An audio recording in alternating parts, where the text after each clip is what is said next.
दूसरा प्रश्न भी उन्हीं मित्र का है, वैसा का वैसा है। पूछने वाले हैं देवराज खुराना, पंजाब। ऐसे प्रश्न पंजाब में से ही आ सकते। पंजाबियों की बुद्धिमत्ता तो जग जाहिर है।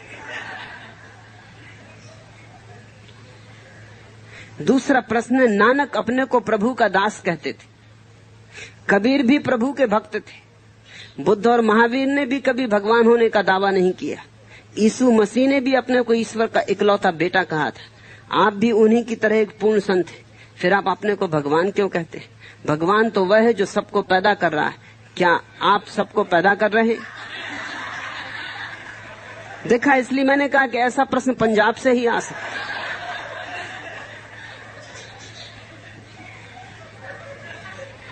थोड़ा समझने की कोशिश करो। शायद नानक ने इसलिए अपने को भगवान नहीं कहा होगा पंजाबियों के डर के कारण कि इन मूढ़ों से सिर कौन मारेगा।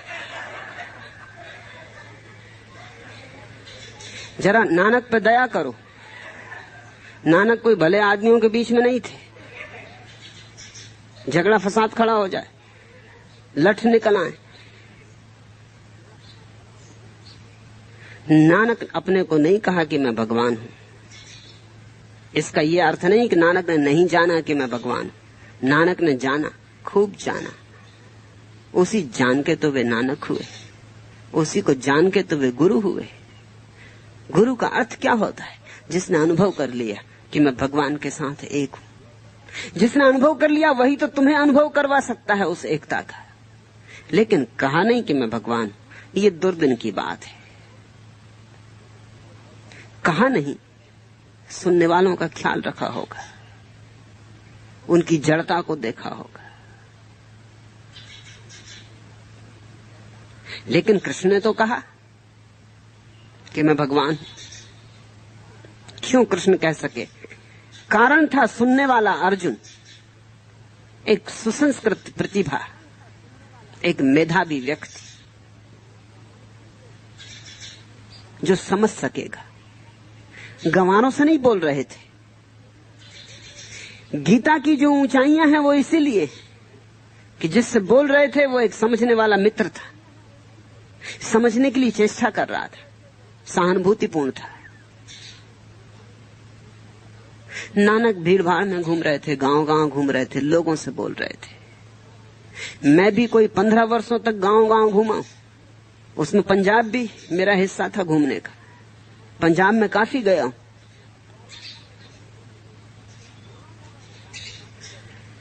गांव गांव घूम के मुझे ये लगा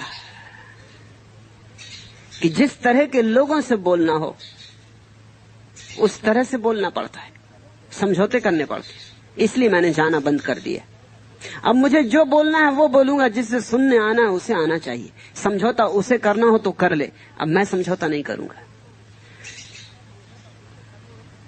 क्योंकि जो तल होता है लोगों का, उस तल की ही बात करनी पड़ेगी। इसलिए मैं पसंद नहीं करता हूं कि मेरे सामने गैर सन्यासी बैठे, इसलिए गैर सन्यासियों को पीछे बिठाता हूं। उसका कारण है, उसका कुल कारण इतना है, जो मुझे सुनते रहे, जिन्होंने मुझे समझा है, जिन्होंने मुझे चाहा है, जिनसे मेरा हृदय जुड़ा है, वो मेरे सामने हो तो मैं ज्यादा ऊंचाइयां ले पाता हूं, तो मैं वही कह पाता हूं जो कहने का मेरा मन है। अगर सामने ऐसे लोग बैठे हों जो जमाइयां ले रहे हैं, इस तरह बैठे हों कि पता नहीं क्यों आ गए, कि कहां फंस गए, कि इतनी देर तो दुकान ही कर ली होती, या बार बार घड़ी देख रहे हैं कि दफ्तर चले जाएं, उस तरह के लोग अगर मेरे सामने बैठे हो तो मुझे बार बार नीचे खींच ले आते। फिर मैं उड़ान नहीं ले पाता, फिर उन पर मुझे ध्यान रखना पड़ता है, नहीं तो उनका 1.5 घंटा व्यर्थ जाएगा। उनके मतलब की कुछ बात कहूं, उनकी बुद्धि में आ सके ऐसी कुछ बात कहूं। तुम पूछते हो नानक ने अपने को भगवान क्यों नहीं कहा? तुम्हारी वजह से। देवराज खुराना तुम रहे हो, तुम्हें देख कर उन्होंने कहा होगा अब क्या कहना, अब किससे कहना। कबीर भी अपने को प्रभु का भक्त कहते थे। नहीं, तुम्हें पता नहीं। कबीर अपने को प्रभु का भक्त कहते थे जब खोज कर रहे थे। जब खोज पूरी हो गई तब नहीं। तब तो कहा, हेरत हेरत है सखी रहा कबीर हेराई, बूंद समानी समुद्र में सोकत हेरी जाई। फिर तो और ऊंची उड़ान ली, हेरत हेरत है सखी रहा कबीर हेराई, समुद्र समाना बूंद में सोकत हेरी जाई। समुद्र विराट आके बूंद में समा गया। और क्या मतलब होता है भगवान का? बुद्धि इतनी जड़ है कि तुम सिर्फ शब्द को ही समझोगे, इशारे ना समझोगे। कबीर कहते हैं बूंद में सागर आके समा गया है। कबीर तो गया, अब सागर ही बचा है। और क्या अर्थ होता है भगवान को खोज लेने का? कबीर ने कहा, एक दिन था कि मैं परमात्मा को खोजता घूमता था। अब ऐसा दिन आ गया है कि परमात्मा मेरे पीछे पीछे चलता है, कहता कबीर कबीर। और क्या मतलब होता है? तुम पूछते हो बुद्ध और महावीर ने कभी भगवान होने का दावा नहीं किया, तुम्हें पता नहीं। महावीर ने कहा है, अप्पा सो परमप्पा, आत्मा परमात्मा है। और क्या कहना है? जिसने आत्मा को जाना उसने परमात्मा को जाना। महावीर ने तो कहा और कोई परमात्मा है ही नहीं, इसलिए महावीर ने भगवान को नहीं माना कि कोई दुनिया को बनाने वाला भगवान है। महावीर ने तो कहा जो स्वयं को जान लेता है वो भगवान है। भगवत्ता आत्म अनुभूति का नाम है। और तुम्हें बुद्ध का भी कुछ पता नहीं, क्योंकि बुद्ध ने कहा है कि मैंने वह सब पा लिया जो पाया जा सकता है, अब पाने को कुछ भी नहीं बचा। मैंने परिपूर्ण सम्यक संबोधि पा ली। मैं उस जगह आ गया जहां सब जान लिया गया है। भगवान का और क्या अर्थ होता है? संक्षिप्त शब्द में इन्हीं सारी बातों को कहने का ढंग है। तुम कहते हो यीशु मसीह ने भी अपने को ईश्वर का इकलौता बेटा कहा, उससे मैं राजी नहीं होता।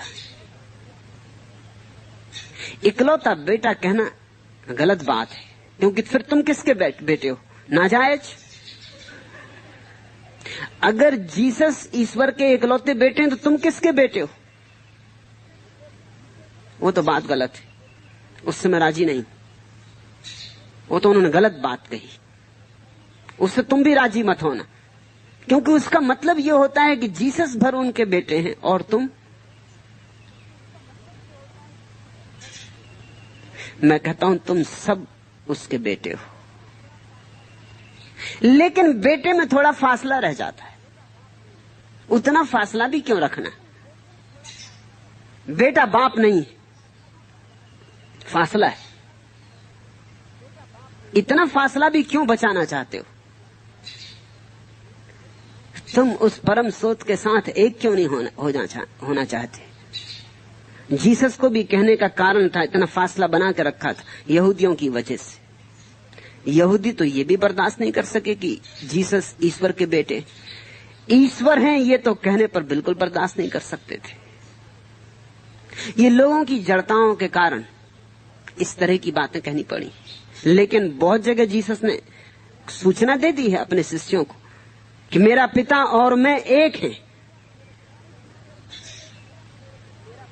तुमने अगर मुझे देख लिया तो मेरे पिता को देख लिया, ये वचन है। जिसने मुझे चाहा उसने परमात्मा को चाह लिया।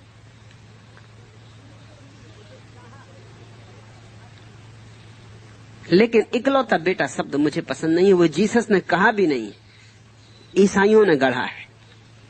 ईसाइयों को गढ़ना पड़ा क्योंकि ईसाइयों को डर लगा कि अगर कई बेटे हों तो फिर झंझट झगड़ा होगा, फिर बंटवारा होगा, फिर पूंजी बटेगी।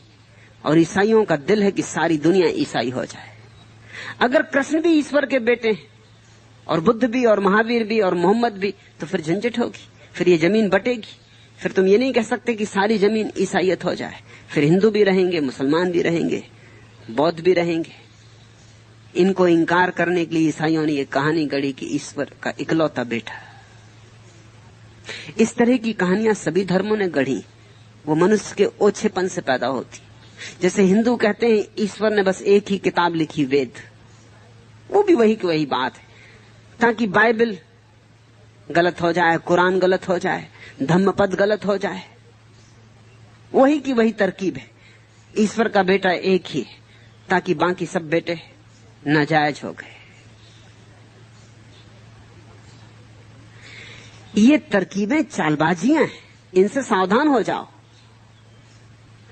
कुरान भी उसकी किताब है, बाइबल भी उसकी किताब है, वेद भी उसकी किताब है।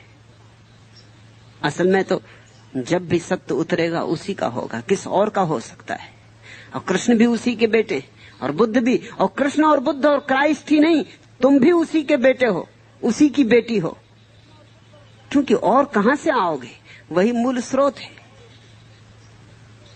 लेकिन एक और ऊंचाई है जो उपनिषदों ने छुई, जब कहा अहम ब्रह्मास्मि, मैं ब्रह्म। बेटा बाप में लीन हो गया, बूंद समानी समुद्र में, समुद्र समाना बूंद में। कब तक दूरी रखोगे? लीन क्यों नहीं हो जाते?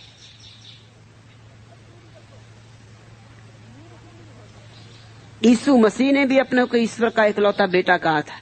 आप भी उन्हीं की तरह एक पूर्ण संत हैं। न तो मैं पूर्ण हूं और न मैं संत हूं, मैं ठीक तुम जैसा अपूर्ण आदमी हूं। मैं इस बात को दोहराना चाहता हूं, तभी तुम मेरी बात समझ पाओगे।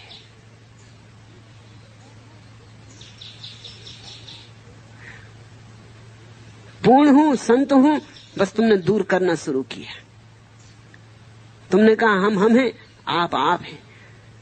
आपकी बातें सुनेंगे, आपकी पूजा कर लेंगे, आपके चरणों में सिर झुका देंगे, मगर आपकी बातें मानेंगे नहीं। आप हैं, हम तो अपने ही ढंग से जिएंगे। हम तो कीड़े मकोड़ी की तरह ही सरकेंगे। हम आकाश में नहीं उड़ सकते। आप पूर्ण संत हैं। नहीं, मैं पूर्ण संत नहीं हूं। मैं ठीक तुम जैसा हूं। मेरा सारभूत संदेश यही है कि मैं ठीक तुम जैसा हूं, और फिर भी मैं कहता हूं मैं भगवान हूं, ताकि तुम्हें याद में दिला सकूं कि तुम भी भगवान हो। और ये याद तुम्हारे भीतर सघन हो जाए तो क्रांति हो जाएगी, आग जलेगी, सब भस्मीभूत हो जाएंगे तुम्हारे स्वप्न। यह आग इतनी बड़ी है, लेकिन तुम पूर्णता थोपना चाहोगे मेरे ऊपर, तुम संतत्व थोपना चाहोगे। ये तुम्हारे तरकीबें हैं, तुम्हारी दूर करने के उपाय हैं। जितना दूर बन सके तुम करना चाहोगे। अभी तुम कह रहे हो पूर्ण संत हो, जब मैं मर जाऊंगा तुम कहोगे भगवान। तब बिल्कुल फासला कर दिया, ईश्वर के अवतार, बात खत्म कर दी। तुमने छुटकारा कर लिया, तुम भागे अपनी दुकान में। कभी ईश्वर के अवतार से अपना क्या लेना देना। मंदिर में बिठा दो, कभी पूजा कर लेंगे वर्ष में एक दिन, कभी जाके प्रसाद चढ़ा दे, बांट देंगे, लेकिन बस छुटकारा हो गया। तुमने कृष्ण की सुनी, तुमने राम की सुनी, तुमने बुद्ध की सुनी, तुमने उनको भगवान कह के छुटकारा पा लिया। और मरने के बाद तुम भगवान कह के छुटकारा पाते हो। इसलिए मैं खुद अभी जिंदा में तुमसे कह रहा हूं कि मैं भगवान हूं। छुटकारा पाने का मैं उपाय नहीं छोड़ रहा हूं। और तुमसे जिंदा में कह देना चाहता हूं, ताकि ये बात कायम रिकॉर्ड पर रहे कि मैं संत नहीं हूं, मैं पूर्ण नहीं, मैं ठीक तुम जैसा आदमी हूं, और फिर भी कहता हूं मैं भगवान हूं। और चाहता हूं कि तुम भी उद्घोषणा करो कि तुम भी भगवान हो। भगवान होने के लिए न तो पूर्ण होना जरूरी है, न संत होना जरूरी। भगवान हम हैं, सिर्फ जानना जरूरी है। इस भेद को ख्याल में लो। भगवान कोई लक्ष्य नहीं है आगे भविष्य में कि चढ़ेंगे, पहुंचेंगे, बड़ी यात्रा करेंगे, तपस्या, यह वह, फिर एक दिन पहुंच पाएंगे। भगवान कोई गौरी शंकर का शिखर नहीं। भगवान तुम्हारी अंतर्दशा है। तुम भगवान हो इसका तुम्हें बोध नहीं, बस इसकी प्रतिभिज्ञा करनी, इसकी पहचान करनी।